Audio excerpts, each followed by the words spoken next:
Hello বন্ধুরা, রান্নাঘরে এসে চ্যানেলে তোমাদের সবাইকে স্বাগত। আজকের রেসিপি খারকোল পাতা বাটা। বাজারে খুব সহজেই তোমরা এই খারকোল শাকটা পেয়ে যাবে। রেসিপিটা তাহলে শুরু করা যাক। খারকোল শাকটাকে আমি ভালো করে কুচি করে কেটে নিয়েছি। তারপর এটাকে ভালো করে একটু সেদ্ধ করে রাখতে হবে।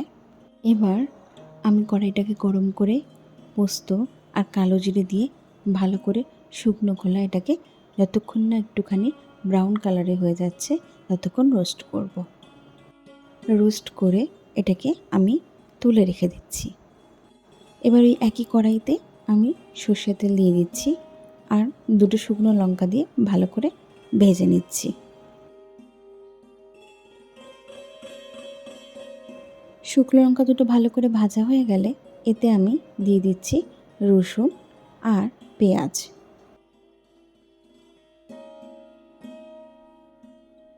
রসুন আর পেঁয়াজটা দিয়ে ভালো করে ভেজে নিতে হবে। ঝালের জন্য আমি এখানে দুখানা কাঁচা লঙ্কা দিয়েছিলাম। তোমরা তোমাদের স্বাদ অনুযায়ী ঝালটা বাড়িয়ে বা কমিয়ে নিতে পারো। পেঁয়াজ আর রসুনটা দেখো ভাজা হয়ে গেছে।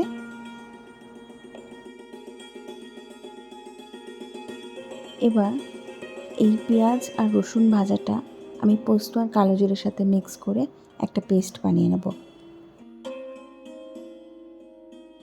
অন্যদিকে আমি খারকোল পাতা যেটা সেদ্ধ করে রেখেছিলাম সেটারও একটা পেস্ট বানিয়ে নেব। এবার কড়াইতে সর্ষের তেল দিয়ে আমি যে খারকোল পাতাটাকে সেদ্ধ করে পেস্ট করে রেখেছিলাম সেটা দিয়ে দিচ্ছি। মিডিয়াম আঁচে এটাকে খুব ভালো করে নাড়াচাড়া করতে হবে। কিছুক্ষণ কড়াইতে নাড়াচাড়া করার পর আমি এখানে দিয়ে দিচ্ছি একটুখানি ভিনিগার। তোমরা কিন্তু এর বদলে একটু লেবুর রসও দিতে পারো। রেসিপিটা একটু টকটক হলে ভালো হয় খেতে, সেজন্য এখানে ভিনিগার অথবা লেমন জুস ইউজ করা হয়েছে।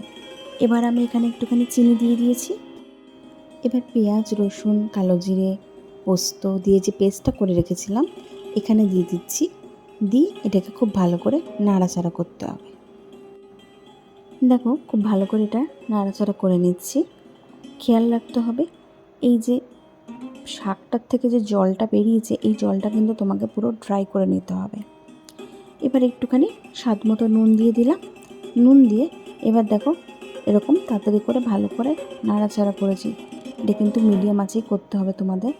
করতে করতে দেখো কতটা ড্রাই হয়ে এসছে।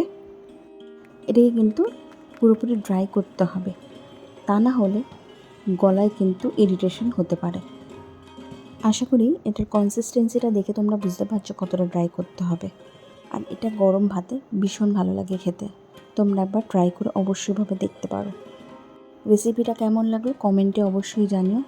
আর এটাও জানিও নতুন তোমরা কী ধরনের রান্না দেখতে চাও। আমার চ্যানেলে যদি তোমরা কেউ নতুন হও তাহলে সাবস্ক্রাইবটা করে দিও প্লিজ। নোটিফিকেশানটা সবার আগে পাওয়ার জন্য বেল আইকনটা প্রেস করতে ভুলো না কিন্তু। তোমাদের সাপোর্টের জন্য লাইক বাটনটা অবশ্যই প্রেস করে দিও। দেখা হচ্ছে নতুন আর একটা রেসিপি নিয়ে। ততক্ষণের জন্য বাই আর ভালো থেকো।